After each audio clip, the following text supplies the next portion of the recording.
So, just completed episode 2 of Giants Hard Knocks off-season edition.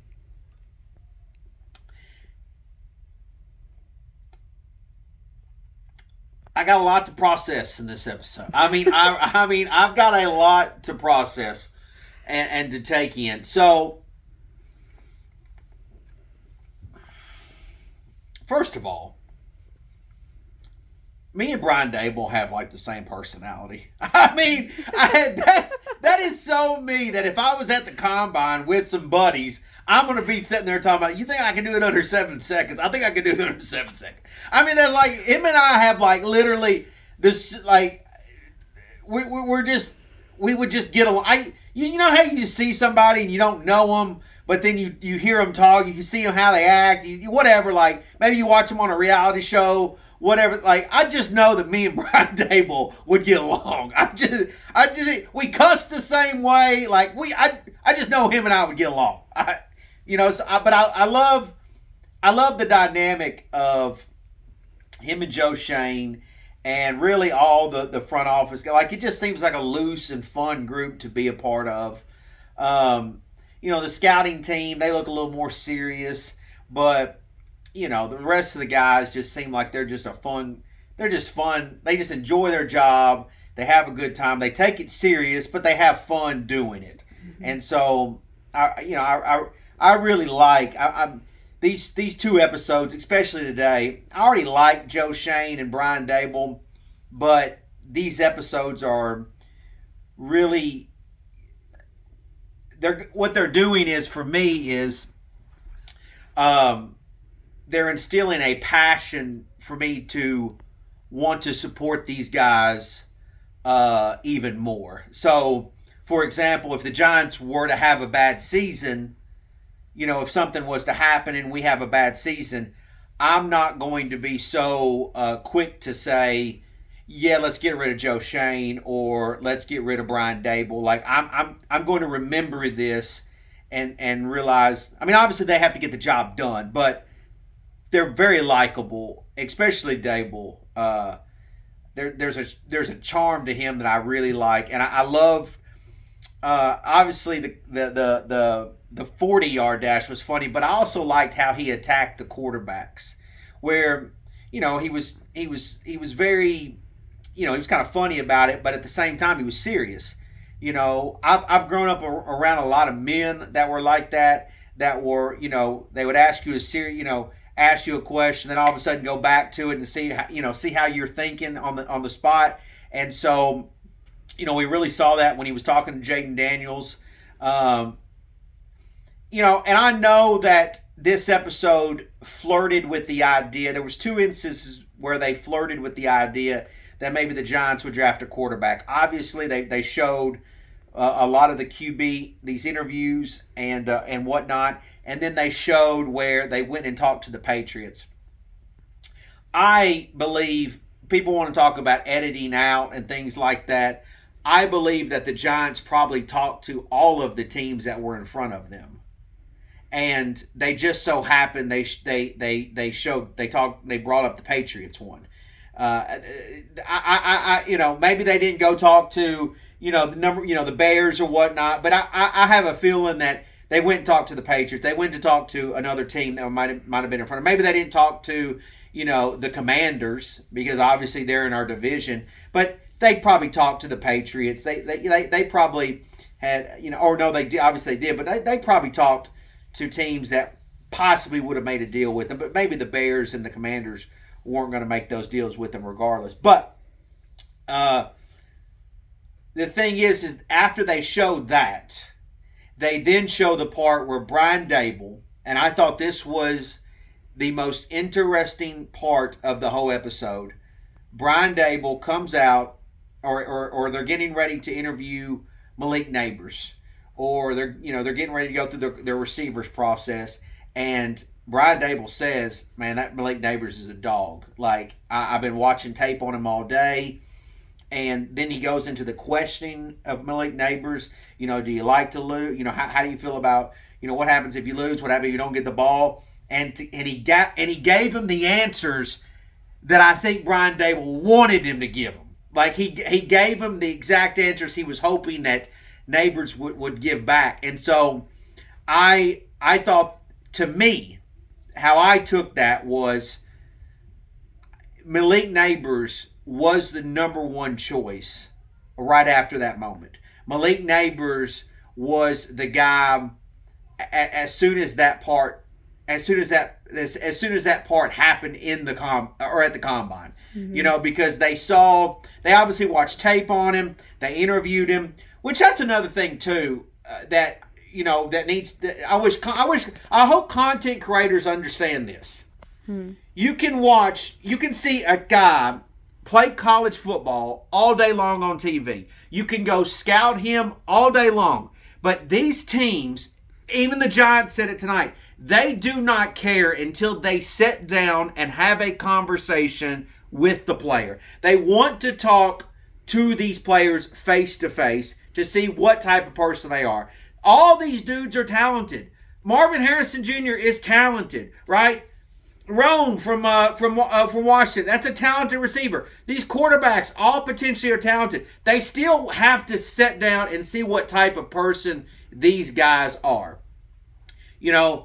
And look, the scout brought up the things with Neighbors, like he might get mad if he doesn't get the ball. There's a red flag that the Giants completely are simply ignoring, because obviously we know who they end up drafting, but they're ignoring that because they see something in him. They sit down and talk to him, and they feel like they can overcome that hurdle. In addition to that, he's obviously hates losing, which means he might have he could have an attitude if the Giants are having a bad start to the season. So that's a red flag that was brought up, but they're ignoring that. The only thing that I heard about potentially replacing Daniel Jones, right, and I want to circle back to that, was because Shane has the scene where he's on the phone talking about we don't know how Daniel's going to come back from an ACL, and that they cannot start the season 0-3. Because obviously the seat is going to get hot for not only Jones, but all of them.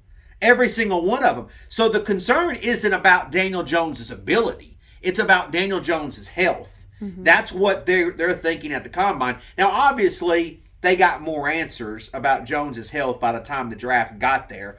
But nevertheless, at that time, they were that clearly was in the forefront of their mind going into it. And that's why I think ultimately they did the homework and asked all the questions to the quarterbacks, because I don't think they knew at that time exactly where Daniel Jones was going to be in terms of health. I don't think they were sitting there thinking about replacing him, because in the previous episode of episode 1, they clearly said, look, we got to protect this guy. We want to go forward with Daniel Jones. And then fast forward to that, they were just doing their homework just in case Daniel doesn't come back well from the ACL injury. So to me, they did that work. All these content creators and everybody that said, they were looking to trade, they were looking to trade. They did it because they were making sure that Daniel was going to be okay. Because if he wasn't, they have to figure out what their option is at quarterback so they don't have an 0-3 start. Gotta have a contingency plan. You gotta have a contingency plan. And so, in my opinion, all that then went out the window when they sat down with Malik Neighbors and said, shit, not only do we like what we see on tape, we like the answers he gave us to us in our interview. We like him in general. We like everything about it. I like the fact, too, I don't know if I saw, he had a backpack on. He had the little Malik Neighbors locker room nameplate. I don't know why I thought it was fucking funny, but it was funny to me. But anyways, to me, that's how I added everything up to come to the conclusion that I came to with this right here. Is the Giants did their homework because they were unsure about Daniel Jones' health, and then ultimately they got, they flirted with the idea of Neighbors. They talked to Neighbors and they loved him. Obviously, we saw, they had the little 3-second clip of Drew Phillips, so ultimately he gets drafted by the Giants. He was at the combine. They had the little 3-second of Nubin where our defensive coordinator Shane Bowen I like that Minnesota safety. So they had that little 3-second clip where they kind of slid in there, and so you see where there was a couple guys, or a few guys I should say, that the Giants saw at the combine that they obviously really liked, and then they ultimately ended up drafting. So they kind of threw those a little bit in there, and then obviously they talked about the Saquon Barkley thing. I thought too, Christian Wilkins, how they really flirted with the idea of getting him, and I would have really liked that with Dexter Lawrence, but obviously that didn't transpire. But nevertheless, a little bit about Xavier McKinney. It seems like that was just a simply numbers thing, and then they obviously saw the safety at Minnesota. But the Saquon Barkley thing has now bled into 2 episodes. And you can see that you can just see even like the phone call, like to his agent and then to Saquon. First of all, Saquon is zero fucking personality. I mean, could you be more, you got a guy on the other end of the line that's a general manager for a fucking professional football team that has paid you money, and you're just like, yeah, I'm just chilling. Just, get ready to get back in the grind. Why the fuck do I want to, have some fucking energy. Like, where is your energy? Yeah, I'm just chilling. I'm in Jersey. Like, motherfucker, get up. Like, have some, tell me why I'm on the other line. Like, Joe, where's my contract, Joe? Joe, I want to be a Giant, man. I'm out here grinding right now, working out. I'm ready to be a Giant, Joe. Pay me that Jonathan Taylor money. Like, here's my energy, Joe. What do you want, Joe? Why ain't you signed me yet, Joe? What time is it, Joe? You need to sign me. Like, where's the fucking energy? No, I'm chilling. Yeah, I'm with the fam. Who the fuck wants to work with? Like, how do you inspire anybody about giving me a job? Yeah, I mean, your employer is literally on the other line asking, like, hey, this is what we're thinking, and you're just like, yeah, cool, we chilling.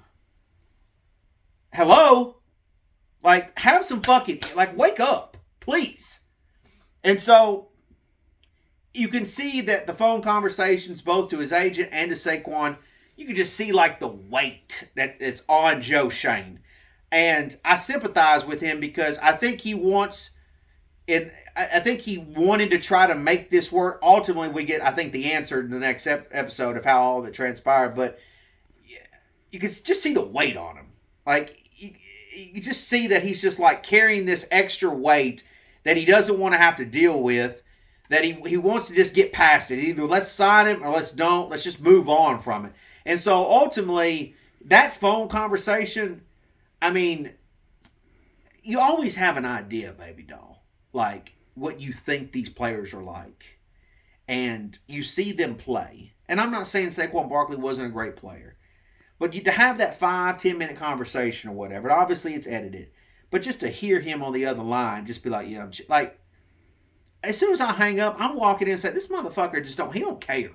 Like, he just, like, there's just no inner, like, where. It sounds like he was already checked out. Like, he's just checked out. Like, you don't even, like, if Joe Schoen's calling me and you're getting ready to give me millions of dollars, like, I'm asking for millions of dollars, I'm literally saying, Joe, I'm ready to fucking go, Joe. Like, cause tomorrow, I'll be in the weight room tomorrow.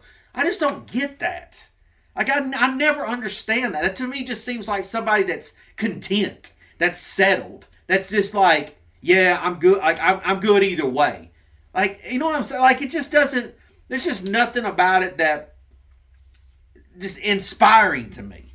And so, like, I don't know, man. Like, if I'd have heard that as soon as that got off the phone, I said, Joe, man, let's move on from this. I mean, let's get on. Like, what are we doing? Like, why are we wasting any time talking about it? You know what I'm saying? So, and the reason I say that is because when you look at the draft interviews where these guys like, man, yeah, draft me. Like, I want to come to your team and bring a big, presence, be a leader, be this, be that. You hear that, and then you hear somebody that's like, yeah, whatever. I'm chilling. Like, it just, I don't mean to harp on it so much, but it just really, it's icky to me. Like, you just want him to fight for what he feels like he's worth. If you want to be a Giant, fucking fight for it. You're on the phone right now. It doesn't, and even if Joe is telling you, like, hey, we're testing the market. We're going to test the market with you. Fucking still fight. Like, where's your fight? Where's your energy to say, hey, Joe, I'm telling you, you don't want me to test the market, Joe. Joe, don't let me test the market, Joe. I want to be a Giant. Fuck all these other teams, Joe. Why I need to have another team? Like, I want to be here, Joe. Let's give me a good number. Let's just make it work. Like, where is that energy, baby doll? I don't get that. That's why I said, like, maybe there's a generational guy. I don't know what. Come on, man. Like, where is it? What is that? Like, if I'm an Eagles fan, like, do I really want that coming to my squad? Do I really want that coming to my team? That kind of attitude? I don't know. Maybe, whatever. People are going to just be like, whatever, So, anyways, nevertheless, really love this episode. I'm just going to say this before I close out. It's July. We just passed 4th of July. And I know we're like 60 days away from the Giants kicking off. But these episodes, they get 5 minutes before they come on. And I get a testosterone shot. Or not a testosterone. I get an adrenaline shot. I get an adrenaline shot that goes through my body before these episodes come on, where I'm like ready to just run through a brick wall. I can tell you without a shadow of a doubt that the New York Giants are my drug of choice. We're not even playing a game tonight, but it's just an episode that's a documentary style of them falling, and I'm just ready to run through a brick wall tonight. I'm telling you. You could run a 40 in 7. I could run a 40 in under 7 seconds. Absolutely I could. And so, anyways, I just want to be up there with Dable, smoking a cigar, watching dudes catch balls and run 40s. Like, me and him would have the best of fucking time together up there, just talking shit and watching dudes just do their thing, smoking cigars. Jeez, man. I'd do it for free. I would do it for fucking free. But anyways, good episode. I really enjoyed it. Can't wait for next week. We're a week closer to Giants football. I can't think of anything else on that episode. That was pretty much, I think, it for me, baby doll. Yeah, that was it. All right, so that's episode 2. Anything, baby doll, you want to say anything? You want to pop put anything to it? The only thing that stuck out, like, that you haven't mentioned to me was that Scout and his toast at the end.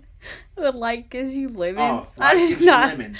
That was so odd. Get 5 more protein or something. Anyways, that was a good episode, and I can't wait for next one. Anyways, you guys stay with Cop Pizzle. We'll have some more content within this week, and then we'll get you to we'll get a reaction to episode 3 next Tuesday night. Keep living the 60-minute man lifestyle. See ya.